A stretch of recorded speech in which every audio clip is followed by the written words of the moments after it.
The lonely jungle, the jungle was alive with sounds that did not belong to Earth. High above, strange birds with crystal feathers cried out. And deep below, the ground trembled as unseen creatures moved through the soil. Ethan pushed through the thick vines, sweat running down his face, his boots sinking into the soft moss. He had been walking for hours, guided only by the faint signal of his scanner, looking for rare plants that could cure deadly fevers. The air was heavy, hot, and wet, each breath feeling like it carried a weight. The deeper he went, the quieter. It seemed to get the loud calls of animals faded, replaced by something else, a sound that made him stop in his tracks. It was soft, broken, almost too quiet to hear. But it was there, a small cry, like a child trying not to be heard. Ethan frowned and turned off his scanner. Listening, the cry came again. He followed it, pushing past tall, glowing ferns and stepping over roots as thick as his arm. It was strange. No other living thing was near, as if the jungle itself was holding its breath. The sound led him to a fallen log covered in purple moss. The trunk split open like a giant mouth, and there, in the hollow space, he saw her. She was small, no taller than his chest. Her skin a soft silver blue that shimmered faintly in the dim light. Her hair was tangled, thin strands falling over her face, her clothes torn and dirty, her eyes large, round, and glowing. Faintly green, were full of fear. She was curled up, arms wrapped around her knees, shaking as if she had been hiding there for days. Ethan crouched slowly, not wanting to scare her. "Hey." "It's okay," he said gently, his voice low. The girl flinched at the sound, pulling back deeper into the log. Her gaze darted around him, as if looking for someone else or something else to appear. Ethan placed his pack down and unzipped it, pulling out a small water pouch and a wrapped piece of bread. He set them on the ground in front of him and stepped back a little. For a moment, she didn't move. Then, with slow, careful motions, she reached out, her fingers thin and trembling. She touched the bread first, then the water, her eyes never leaving his face. Ethan stayed still, letting her decide. Finally, she took a small bite and her eyes widened. She ate another and another, as if she had not tasted food in days. When she finished, she clutched the water pouch to her chest. Her lips moved, but the words came out so soft he almost missed them. Ethan leaned closer. "Please, don't leave me like they did," she whispered, her voice breaking. The words hit him like a heavy stone. Ethan looked around the silent jungle. Who had left her here? Why was she alone in a place full of predators? The questions spun in his mind, but the look in her eyes told him one thing. She had already been through something terrible. She didn't need more questions. She needed safety. A sudden rustle in the trees above made her gasp and crawl closer to him. Ethan stood, scanning the canopy. Nothing moved, but the uneasy feeling in his chest grew stronger. The jungle felt wrong too, still, too watchful. He looked down at her, her small hands clutching his sleeve now, her eyes pleading. "What's your name?" he asked. She hesitated, then whispered, "Leary." It was a beautiful name, soft and light, but it sounded fragile in her mouth. Ethan knelt beside her. "Well, Leary, I think we should get out of here," he said, keeping his voice calm. She nodded slowly, though her body was still tense. He helped her out of the log, noticing the bruises on her arms and the scratches on her legs. She was lighter than he expected, as if she had not eaten enough for a long time. Ethan adjusted his pack and offered her his hand. For a moment, she stared at it, unsure. Then she took it. Her small fingers curled around his, and he felt her grip tighten. They moved carefully through the jungle, Ethan keeping himself between her and the deeper shadows. Every now and then she would glance behind them, her glowing eyes narrowing. It made Ethan uneasy, but he didn't ask. Not yet. He just kept walking, his ears sharp for every sound. somewhere far off, a low, strange clicking echoed through the trees. Leary froze at the sound, her grip on his hand turning to steel. "Don't stop," Ethan said softly, urging her forward. But the clicking grew louder, closer. The shadows seemed to shift, shapes moving just out of sight. Ethan's heart began to pound. Whoever had left Leary in the jungle might not be far away. They reached a small clearing. The light dim and green through the thick canopy. Ethan decided they would rest for a short moment before moving again, but Leary wouldn't sit. She stood close to him, her eyes fixed on the trees, whispering something over and over in a language he didn't understand. Her fear was contagious. Ethan felt it in his own chest, and in that moment, he knew the lonely jungle was not just dangerous. It was hunting them. Ethan did not like the way the jungle felt.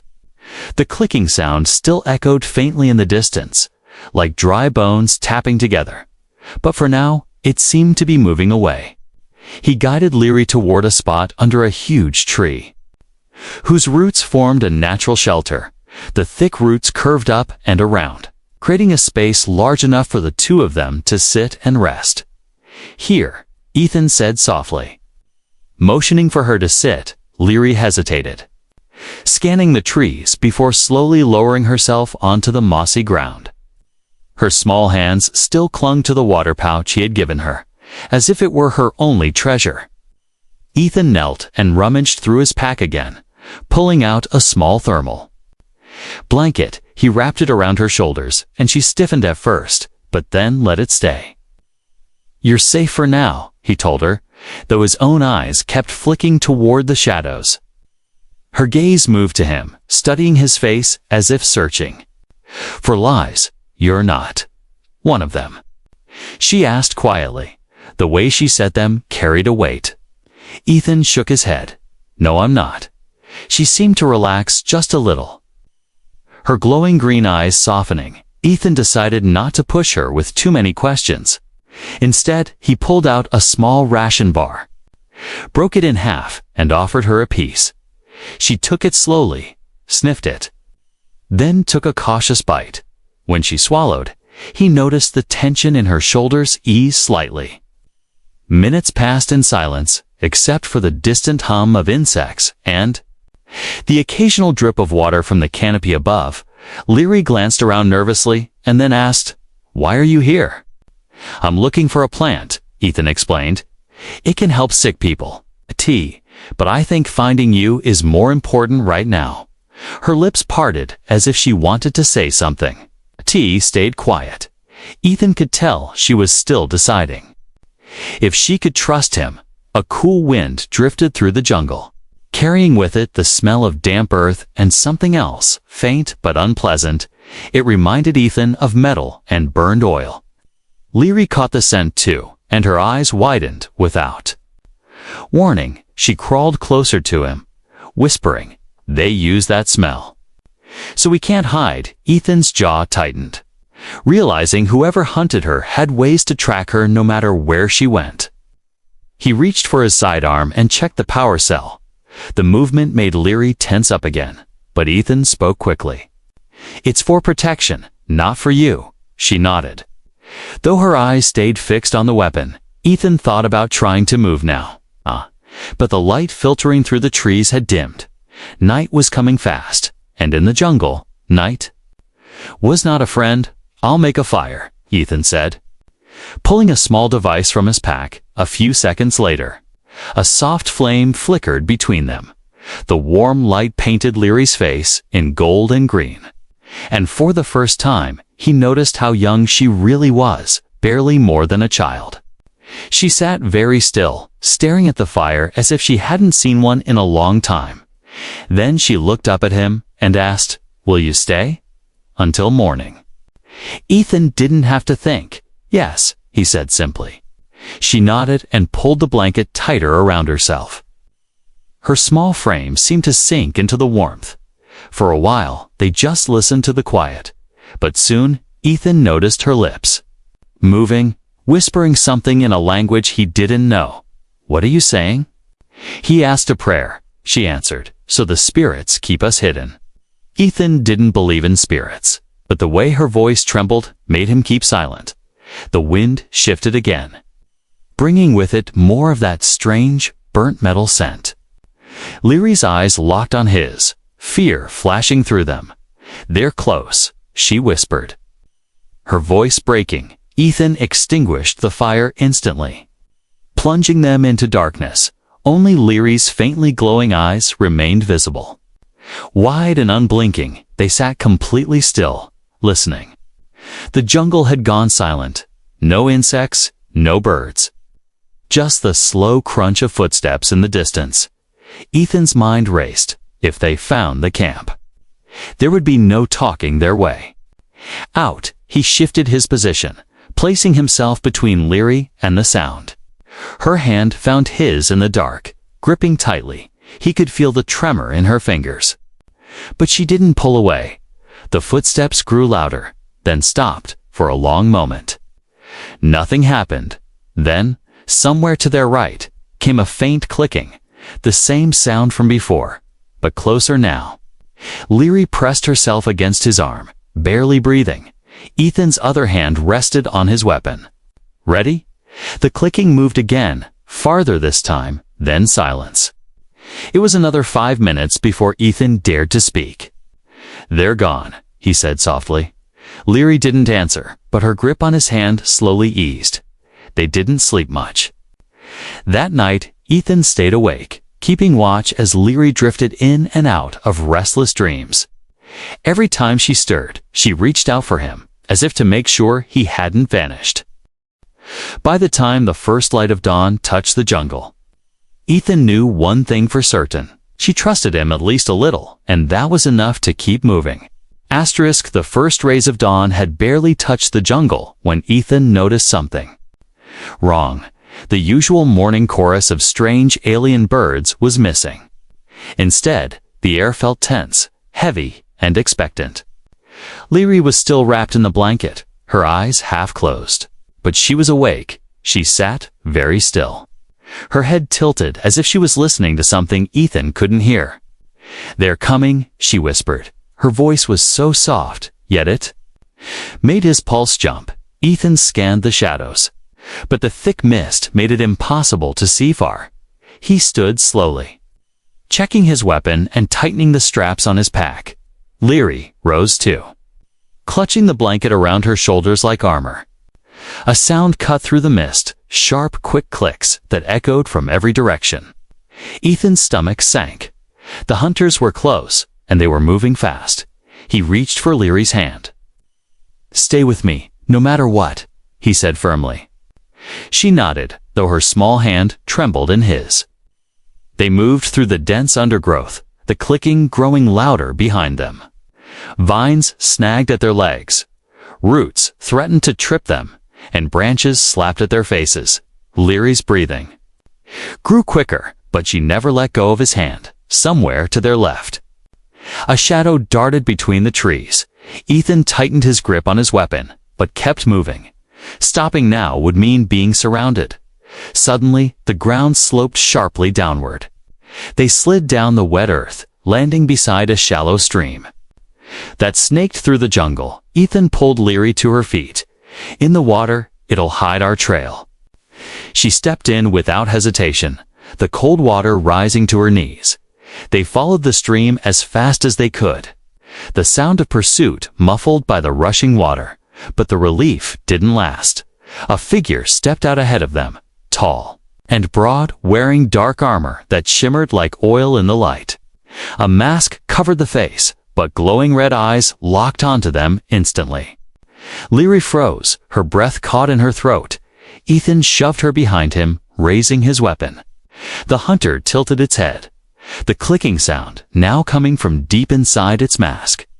Then it lunged. Ethan fired, the blast hitting its shoulder and sending sparks flying. The hunter staggered but didn't fall. It came again, swinging a long, curved blade. Ethan dodged, firing again. This time, the shot hit the mask. Cracking one of the red lenses, the hunter roared, a deep animal sound, and stepped back. More clicks answered from the trees. And Ethan knew they were outnumbered. He grabbed Leary and ran. Pulling her up the far bank of the stream, they crashed through the ferns, hearts pounding. The clicks followed now faster, like a predator scenting prey. Leary stumbled once, but Ethan caught her before she could fall. Almost there, he told her, though he had no idea where there was. All he knew was they had to keep moving. The jungle began to change. The trees here were taller, their trunks twisted like ropes, and huge vines hung down like snakes. In the distance, Ethan saw a dark shape, an opening in the side of a cliff. A cave, it might be their only chance. Inside, he urged. They sprinted the last stretch. The clicks now so close Ethan could almost feel the hunter's breath. They dove into the darkness of the cave, just as shadows moved at the entrance. Ethan pressed Leary against the wall, raising his weapon. Toward the opening, the hunters didn't enter. Instead, their clicks echoed, followed by silence. Ethan didn't trust it. He kept his weapon ready. Eyes fixed on the faint light from the entrance, Leary clung to his arm, whispering, "There. Waiting."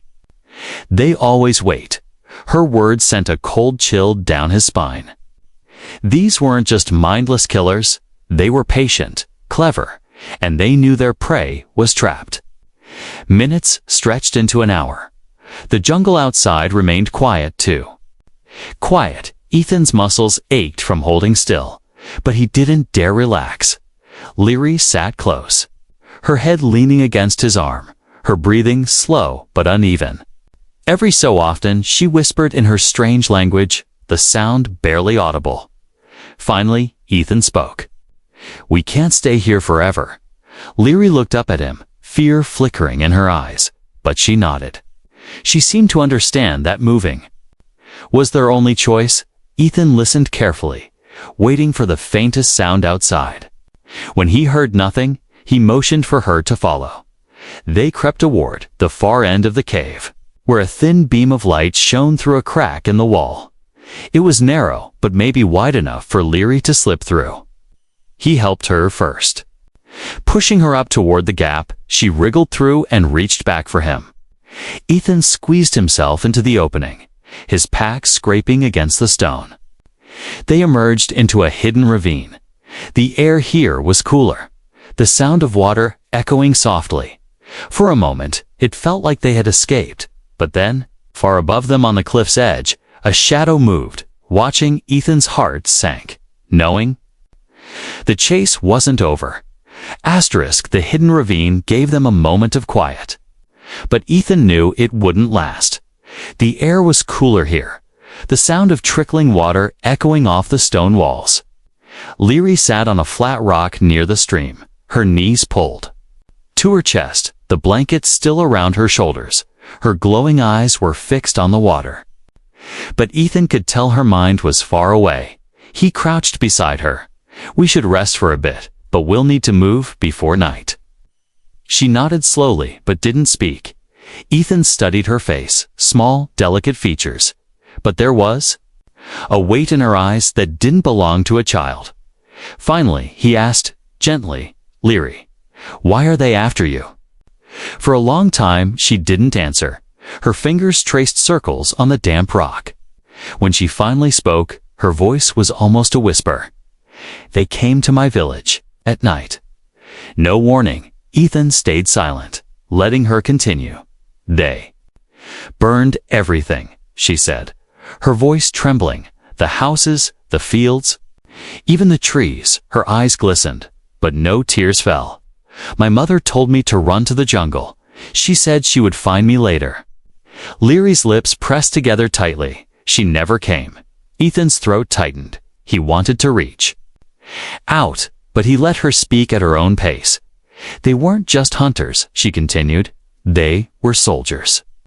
From the Black Fang, the name sent a shiver down Ethan's spine. He had heard of them before. Mercenaries with no loyalty except to whoever paid the most, known for wiping out entire communities. They said, "My people had something valuable," Leary whispered. "But we didn't. Not anymore." Her small hands clenched into fists. They killed everyone. Except me. Ethan frowned. Why you? She looked up at him, her eyes full of a deep, aching sorrow. They said I was the last daughter of the Moonsingers, she said. Ethan had never heard the name. But the way she said it carried meaning. What are the Moonsingers? He asked. Leary's gaze turned toward the pale light filtering through the ravine walls. My people could call to the moonlight, use it to heal, to grow, to protect. But only the women could do it. Her voice grew softer.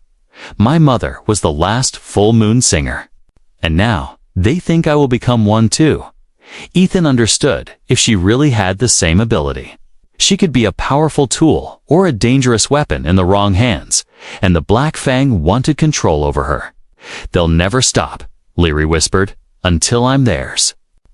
Or I'm gone. Ethan shook his head. Not while I'm alive. Her eyes widened at his words, as if no one had ever promised her safety before. Slowly, her shoulders relaxed, and for the first time, a faint smile touched her lips. It was small, fragile, but real. Ethan stood and looked around the ravine. There was only one way out, a narrow path along the rock wall, half covered in vines.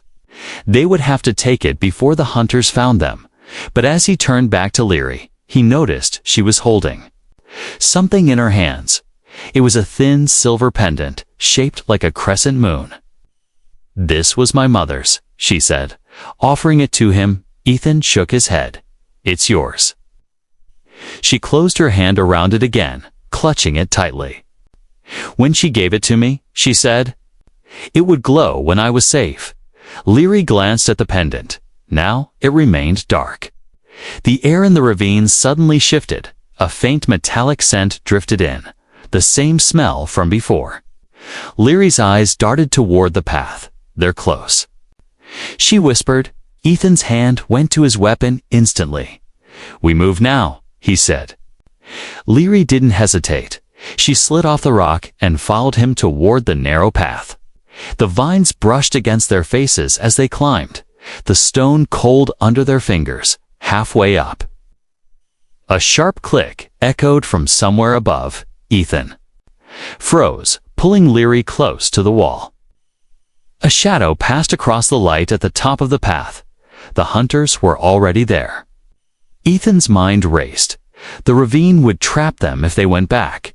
The only way was forward, but it meant going straight toward danger. Leary's grip on his arm tightened, her eyes asking a question. She didn't speak. Trust me, Ethan said, his voice steady. She nodded, her small frame pressed against his side. With a deep breath, he climbed faster. The moment they reached the top, a dark figure stepped from the mist, weapon raised. Ethan didn't slow. He slammed into the hunter, knocking it aside. Run! He shouted. Leary sprinted ahead, the silver pendant bouncing against her chest. The jungle swallowed them again, but Ethan knew the story she had told him changed everything. This wasn't just about survival anymore. It was about protecting the last moonsinger, no matter the cost. The jungle ahead was darker than the rest. The canopy was so thick that barely any light touched the ground. Every step Ethan took sank into the damp earth, and every breath carried the taste of moss and rot. Leary followed close behind, the silver pendant resting against her chest, its surface still dark. They had to move quickly. This was Black Fang territory. Ethan had been here once before, on a mission he never wanted to remember. This part of the jungle was full of hidden traps, patrols, and poisonous plants that could kill in minutes. But it was also the fastest route to the human outpost. If they went around, it would take days' time they didn't have. The hunters would find them long before then. Stay close. And don't touch anything unless I tell you, Ethan said quietly. Leary nodded, her eyes scanning every shadow. The air was heavy with silence, broken only by the occasional creak of the trees. Somewhere far away, a low roar echoed. Not a hunter, but something else. Ethan kept his weapon ready. They came to a wide patch of ground covered in strange flat leaves. Ethan stopped, holding out his arm to block Leary. "Pit trap," he murmured, pointing. The leaves hid a deep hole lined with sharpened stakes. He carefully guided her around it, making sure not to disturb the plants. The deeper they went, the more signs of the Black Fang appeared. A broken spear wedged in a tree, boot prints in the mud, a torn piece of dark armor hanging from a branch.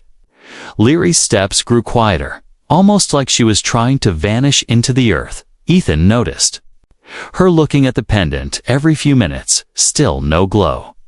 They reached a narrow gorge with a rope bridge stretched across it. The ropes swayed in the damp wind, creaking like old bones. "Can you handle heights?" Ethan asked. Leary hesitated, then nodded. He stepped onto the bridge first, testing each plank before moving. Halfway across, a sound made him stop, a faint, rapid clicking. Leary froze behind him, her eyes wide, from the far end of the bridge.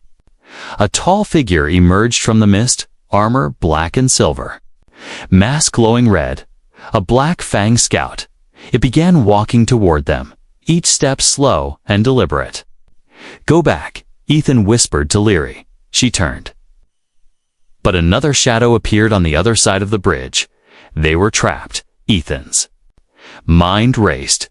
Then he spotted it, a vine hanging from a tree, swinging just out of reach from the side of the bridge. "Hold on to me," he told Leary. She wrapped her arms tightly around his neck. Ethan took a few steps back, then ran forward, jumping off the side of the bridge. They caught the vine, swinging hard across the gorge. The wind rushing past their faces, they landed roughly on the far bank, rolling through the damp leaves. Leary gasped, clutching the pendant. Shouts and clicks echoed behind them. The Black Fang had seen where they landed. Ethan grabbed Leary's hand, and they ran. Weaving between trees and leaping over roots, arrows hissed through the air, one striking a tree just inches from Ethan's head. They didn't stop. Eventually, they came to a small clearing with an old stone archway covered in moss. Leary slowed, staring at it. "This is old. My people built these," she whispered. Ethan urged her forward. But as they stepped through the arch, something strange happened. The silver pendant began to glow faintly. Leary stopped, eyes wide. "It's glowing," she said softly, her voice full of wonder. Ethan glanced around. If her mother's words were true, this meant they were safe, at least for now. They rested under the arch for a few moments, catching their breath. The glow from the pendant cast a soft silver light on Leary's face, making her look almost otherworldly. But the moment was short-lived. From beyond the trees, the sound of movement returned, heavier this time. "They've sent more than scouts," Ethan said grimly. He knew they couldn't fight here. If they stayed too long, they'd be surrounded. The path ahead sloped upward toward a ridge. If they could reach the top, Ethan might be able to signal the human outpost. He took Leary's hand again, and they climbed. The ground was slippery, and more than once, Leary stumbled. But she never let go. At the top, Ethan pulled a small flare from his pack and fired it into the sky. A bright red light streaked upward, exploding over the jungle for a moment. There was silence. Then, faintly in the distance, a reply, another flare. "This one white." "They saw us," Ethan said with relief. But Leary didn't smile. "They'll come for me faster now," she whispered. Ethan looked at her. Then at the pendant still glowing softly. "They'll have to go through me first," he said. And deep down, he meant every word. Because crossing enemy lines wasn't just about getting out alive anymore. It was about making sure Leary's story didn't end here. The ridge gave them a view of the jungle below. From up here, Ethan could see movement in the mist, shadows slipping between trees. Too many to count. The Black Fang were closing in from every direction. Leary stood beside him, clutching the glowing pendant, her breath quick and uneven. "They're almost here," she whispered. Ethan scanned the area, searching for any place they could make a stand. A cluster of large rocks jutted out near the ridge's edge. Forming a half circle, it wasn't perfect, but it could give them some cover. "Over there," he said, guiding her toward it. Once behind the rocks, he unpacked his weapon, checked the charge, and set his last 2 energy cells beside him. Leary crouched low, her glowing eyes fixed on the shadows, moving closer. Her small hands trembled, but she didn't cry. Instead, she asked softly, "Will we make it?" Ethan met her gaze. "We will," he said, even though he wasn't sure. Sometimes hope was more important than truth. The first hunter appeared from the mist, tall and armored in black and silver. Mask glowing red, it let out a clicking call. And more figures answered from the trees. Ethan's muscles tightened. He raised his weapon and fired, the shot striking the hunter square in the chest. It fell back, but 2 more took its place. Bolts of energy sizzled past the rocks, spraying sparks. Ethan returned fire, every shot precise. Leary stayed low. But when one of the hunters climbed the ridge aside, she shouted a warning. Ethan spun and fired, knocking the attacker back down the slope, but more were coming to many. The air filled with the sharp tang of burning metal, the black fang. Advanced in formation now, shields up, weapons ready. Ethan's shots slowed them, but didn't stop them. He could feel the weight of the fight pressing down. Beside him, Leary gripped the pendant, her lips moving in silent words. Then something strange happened. The silver light from the pendant grew brighter, spilling over the rocks and into the mist. Ethan glanced at her. Her eyes were glowing stronger than before. "What's happening?" he asked. Leary's voice was steady. "I'm calling the moonlight. Like my mother taught me." The light spread in a soft wave, washing over the advancing hunters. They hesitated, clicking in confusion. For a moment, it felt like the tide of battle might turn.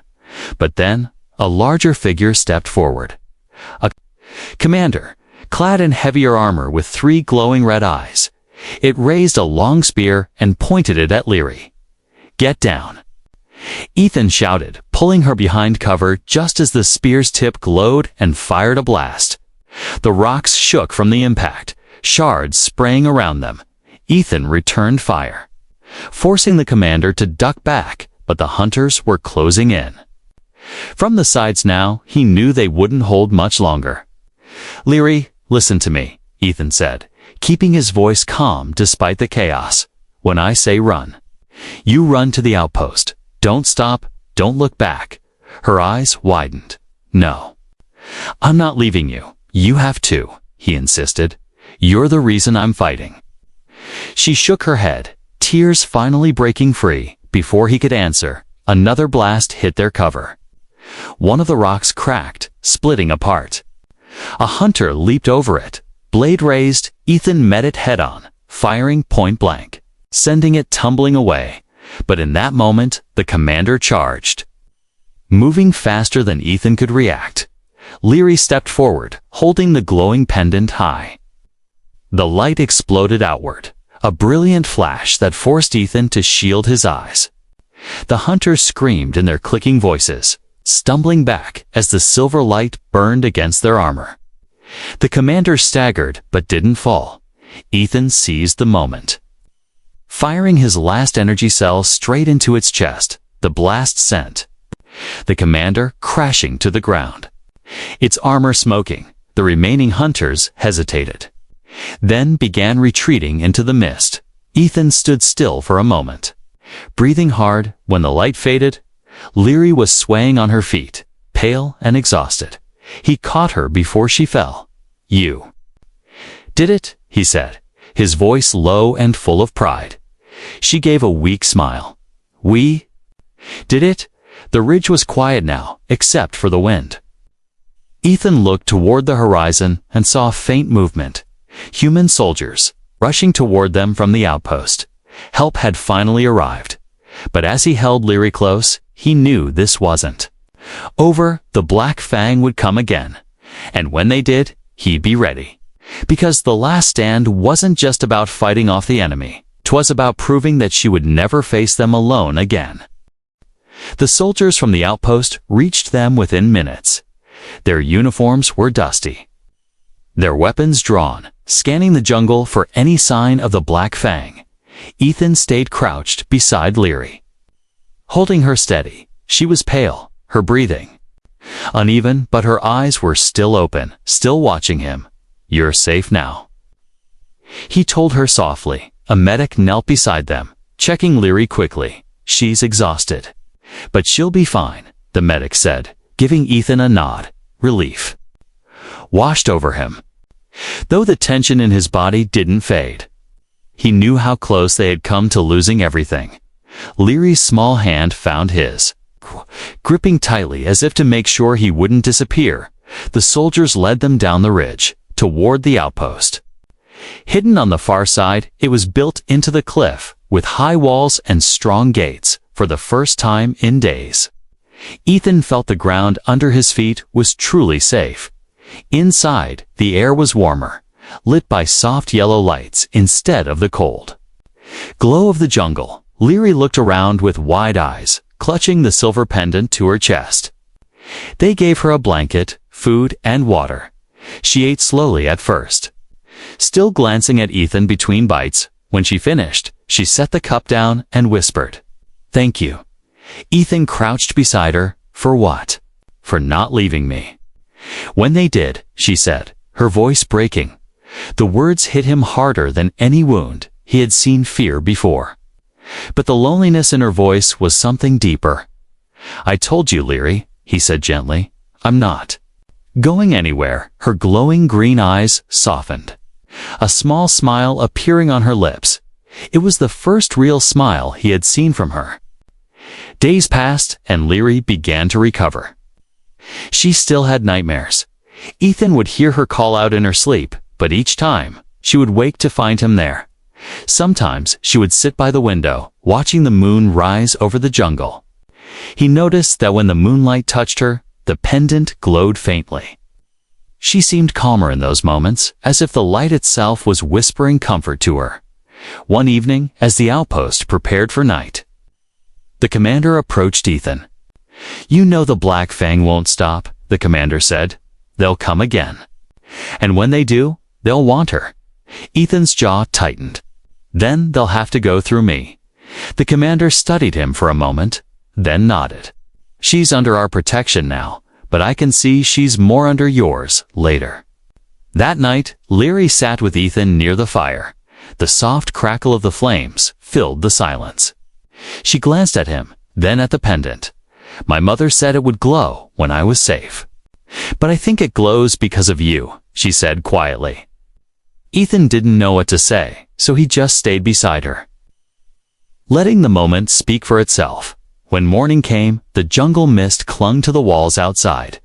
Leary walked to the gate with Ethan, looking out over the trees. "They're still out there," she said, not with fear, but with a calm understanding. Ethan nodded.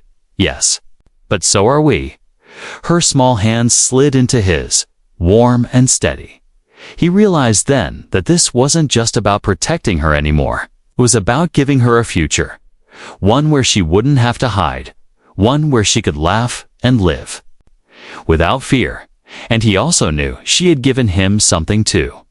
For the first time in years, he felt like he had a purpose worth fighting for. Not just a mission, but a reason. As the sun rose higher, the golden light spilled over the jungle. Leary looked up at him and whispered, "Please, don't leave me." It was the same plea she had spoken in the jungle the first time they met.